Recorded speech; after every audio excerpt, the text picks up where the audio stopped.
Let's go, Adam. You go ahead and start us, and we'll go from there. All right, thanks. I actually just threw my hand up anyway. So, Zed, thanks for doing this. Good to talk to you. Looking back on that Purdue game, the way that you were able to defend Zach Edey, are you the new Gary Payton? No. But it was a job. He's a really good player. Give all credit to him.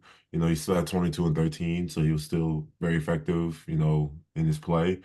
But we as a team, as a whole, we locked in on the defensive end and we stopped them. You looked the most like yourself on Sunday than maybe we've seen in a while, playing a little bit more free. What was different for you about the way you were able to approach that game, play that game? And do you agree? Did you seem more like yourself in that game than we've seen in a while? I mean, like with everything that's been going on, it was a tough week for us. So just putting my head down and just putting all the frustrations out there on the court. I just wanted to get the W, and we have momentum and the crowd on our side, and we were making the right play, so we got the W. But as an individual, I just told myself, go out there, play free, and don't let any distractions get to you. All right, we'll go Andy Enders and then Andy Backstrom. Andy Enders, go ahead. No, kind of going off that, with the changes you made to your body in the off season, how have you had to, I guess, have you had to change your play style at all, here to kind of produce that performance you had against Purdue, on Sunday, and just how have you, I guess, learned to play at a lower weight as the season has progressed here? I mean, it's been trial and error. I lost 30 pounds, so I don't have those 30 pounds on me in the post. So, it can be tough at times to move guys. Because I'm used to being a little heavier. So, it's tougher when you're lighter. But I feel good at this weight, and I'm just as strong. So, just to learn to be faster, use angles and stuff on the court, and use foot speed has helped me. That's increased, from losing weight. But it's definitely a lot better down here. I feel a lot better down here, and it's a better playing weight for me.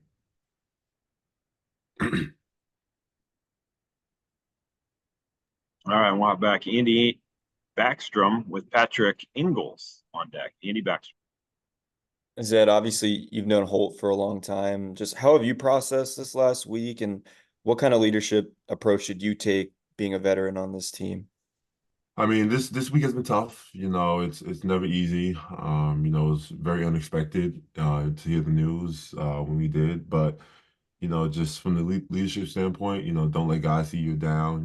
Continue to work hard every day in practice. You know, don't don't feed into none of the news and stuff on that you see online, and just continue to get your work done. Like as a team, we said, look, the season's not over, and we're going to continue to come in every game thinking that we're going to win. So and we did that against Purdue, and we're going to keep that rolling. So just come in every day with that mindset of don't let anything that's happening bother you on the court and affect your play. And then as far as the defense goes, it wasn't just you that had like a good game defensively. It felt like the defensive intensity was Mhm. across the board for you guys. Is that sustainable for this team? Like, how do you take that on the road now against Minnesota? I mean, it's tough. It's tough to win on the road, especially in the Big Ten, as we know, every team this year and is good.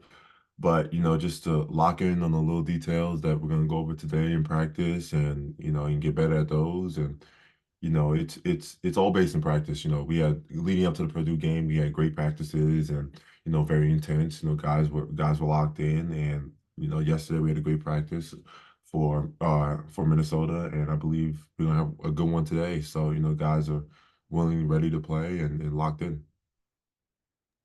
We'll go Patrick Ingalls and Patrick Murphy on deck. Patrick Ingalls, go ahead. Yeah, Zed, kind of going off Andy's first question. So we haven't talked to you obviously since the coaching change. And I'm just kind of wondering, like, in your perspective, like, how do you think Coach Diebler has handled this whole week? Like, what do you like about him as a coach, as a head coach specifically, and maybe what are some of the things that I guess you like about him?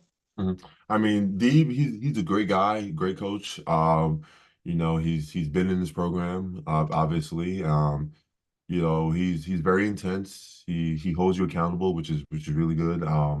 You know, he'll make you run if you're not doing stuff right in practice. So, you know, he's a really good coach. That make I mean, like guys love him. You know, as you saw yesterday or 2 days ago, we got the job done, and you know he's back at it again. You know, trying to get another W against Minnesota. You know, he puts a lot of time and effort in this, and you know the guys see that and feed off of it as well. So you know, it's great for us, and you know we're doing good.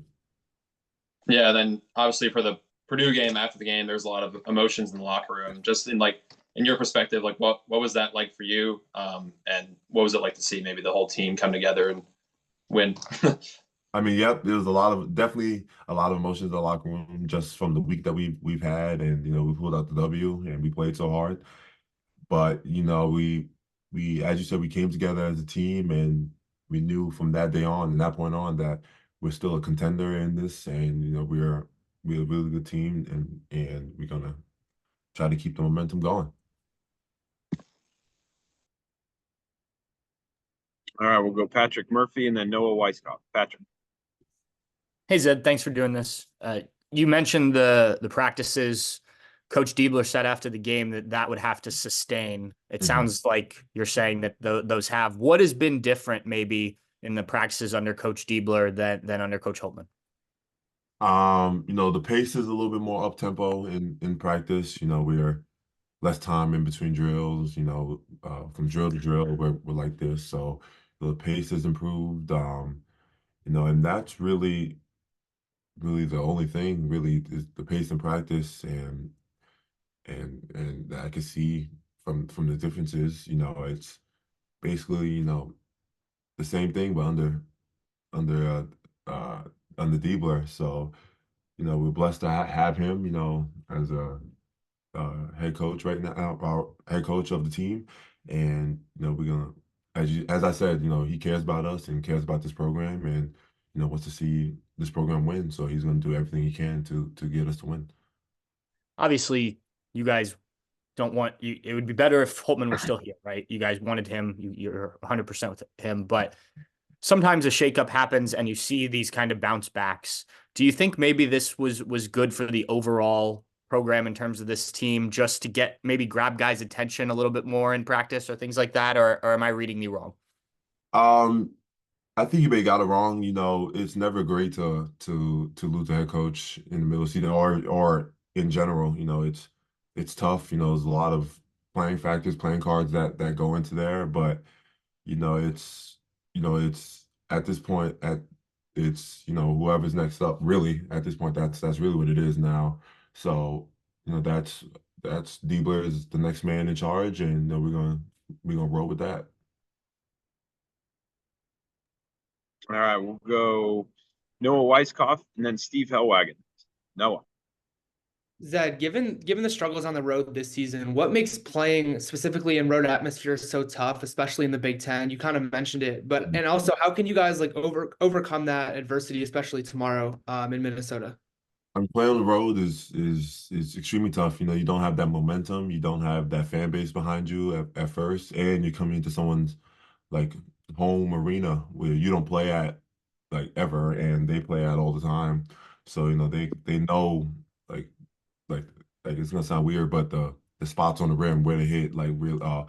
So you have that, but you know it's just you know it's really tough to win on the road. You know, we have really good teams in the Big Ten this year, and you know they're gonna do anything and everything to win. You know, and it's easier for them to win at home. Obviously, they have the backing from the fans and stuff. So you know that's really it. You know the fans, the atmosphere in the gym. You know it shifts when you're away, so that makes it extremely tough to play. And how important is it for you guys to stick together as a group going in, knowing that it's just you guys in Minnesota? Yeah, it's extremely important. You know, home anyway. Uh, bad stuff. Stuff's not gonna go your way on the court. Every possession, you're gonna have some bad possessions. So, just coming together and getting stops on the defensive end and limiting those bad possessions. That's gonna be key for us. So, we're gonna lock in on those details and get that done. All right, we'll go Steve Hellwagon, then finish up with Adam Jardine. Steve. Hey, Zed, thanks a lot for taking the time to do this. You guys played Minnesota, it was almost 3 months ago. Yep. And Dawson Garcia had 35 or 36 points in that game. I know he's a hard guy to match up with. A lot of people have had trouble with him. Just what in your guys' mind is the plan? And not without giving away strategy, but just being aware of what he's capable of. I mean, I played against him in AAU, going back to AAU, and he was a tough matchup then. He's a great player. He knows his strengths around on the court, and he plays into them. So he like last time we played him, as you said, I think he had 36, and he's a key factor. Obviously, he's the leading scorer, leading rebounder, and we gotta hone in on that and take away his strengths. And try to limit his strengths. We know that he's gonna be fired up, ready to go tomorrow to play against us. So, just lock in, as I said before on this interview, lock in on the details and and try to limit his strengths. Yeah, Coach Diebler said he had a one-on-one conversation with all the guys after Coach Holtman's dismissal, but said that you and he had some very honest discussion, and he said that what you said you were going to do, you went out and did it, I guess, in this last game. And I guess just what you probably don't want to share everything that was discussed, but just from your mind, what'd you come away with that and the belief that you put it to action on Sunday, I guess? I mean, just really, we just had the conversation. It was like, look, we need you to help us turn this around. I believe in you and believe in the team that that we're a really good team and we still have a lot of life left in us for the rest of the season. And I took that to heart and just say, look, the season's not over. People are counting us out, and just let's show them starting Sunday that the season is not over and we're still contending in this. Yeah, thanks a lot. No problem. All right, we'll finish up with one more from Adam. Is that it struck me that you had this game against Purdue the way that you did. And to me, a lot of what you guys have gone through the last year and a half stems back to you banging into Zach Edey and your shoulder pops out. And everything seems to have maybe stemmed a little bit from that. Did you have any reflection on the fact that like that was such a pivotal moment last season? And then here you guys are, you've gone through all this change and all this upheaval, and you play the game that you do against a team where that injury happened. It kind of felt like I saw people on Twitter call it the Zed Key revenge game. Like, did any of that factor into your thinking or your feeling on that day that was such a momentous game last year, and then you had this one in the rematch? I mean, I've seen people mention it. Like I've heard people mention it about the injury last year and leading up to this game, but that didn't really play a factor. Just like I wasn't like he didn't do it on purpose. Like that was strictly an accident. Obviously, like it was a freak accident that happened on that possession. But it's just my mindset that game was come in and add value to the team, and whether that's scoring, rebounding, blocking shots, and this game was on the defensive end. So me and another coach on the coaching staff talked about adding value before the game, and how that's, as we've seen, that's really important. And then the play that you had where they were working the ball around, they tried to feed it into Edey, and you saw the pass coming, you jumped in front and stole it. What is a defensive read on a moment like that? And what is a play like that when that seems like something you guys have not really done a whole lot this year, but that would seem like a big moment. What does that play do for you guys to then not only stop them, but get a run out going the other way? I mean, as you've seen, it was a momentum shift. Jameson came down. I think he hit a three after that one, right? I think so. Yeah, that was a three. So, just momentum shift. The crowd was going, the guys were going, and we was probably gonna get another stop next possession if they didn't call timeout, I think. But it's just those plays that lead to good stuff on the offensive end because we're in transition and just the read. When the possession gets low like that, and we're guarding well, they're just gonna throw it into Zach Edey. So I saw him just sitting under the paint, sitting in the paint wide open. I was like, they're definitely about to pass it to him. So and I think it was Lawyer, and just look at him, and I was like, I just jumped in front of him. Really, it was just a good read. Thanks, Ed. No problem. Awesome. Thanks, Ed.